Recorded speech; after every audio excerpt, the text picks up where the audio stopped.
This is how it feels like dining in an ancestral house. Unique gyud ni nga experience kay mostly sa ilang mga gamit diri is an antique collection gyud sa family sa owner. From tables and chairs, cabinets, frames, religious sculptures, chandeliers, ug uban pa. And they are awarded pa gyud multiple times na as the best Filipino restaurant in Cebu. Mao day ni ang Paulitos Seafood House, Sugba, Tuwa ug Kilaw, and they are operating over 23 years na gyud sa mga katawhan. As of the moment, naa ni sila tulo ka branches ug kaning among nasuwayan karon kay ang naa sa SM Seaside Cebu. Who would have thought nga naa daing ani nga restaurant sulod sa mall? We tried some of their special dishes sama sa nukos nga pwede ka makapili kung unsa nga sauce ug among gipili kay ang with ata or squid ink kay perfect kay ni ipare sa ilang bag-ong rice. One that stands out here is their crispy kare-kare. It's not the usual thick sauce and peanutty flavor, and yes, lami ni siya ha. We also tried their mixed seafood sinigang nga abunda gyud sa vegetables and seafoods. And dili kayo aslom ilang timplada ani. Naa sa ni sila crispy ubod diri ha nga perfect gyud isawsaw sa suka tungod sa fatty kaayo niya nga meat. Pero ang pinaka-highlight gyud diri kay ang ilang tuna panga nga awarded sad as the best tuna panga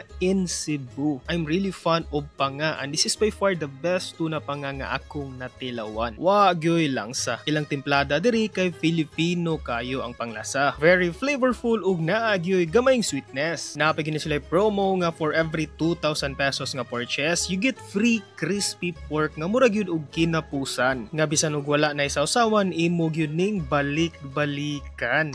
Here's a quick look at their menu ha, ani post na lang for your reference. Usually dagko og pang pamilya gini ilang serving dere. Pero ang pinaka-perfect bitaw sa tanan is when you end your dinner here with leche plan and classic halo-halo nga premium gyud ang ingredients. Pure nata de coco, kaong, ubi ug wa gyud ni gulaman ha. No wonder they are awarded as the best Filipino restaurant in Cebu. And ginabalik-balikan gini sila sa mga customers. Whether you're a local or a tourist, truly unique, iconic, and must visit and experience gyud ni in Cebu.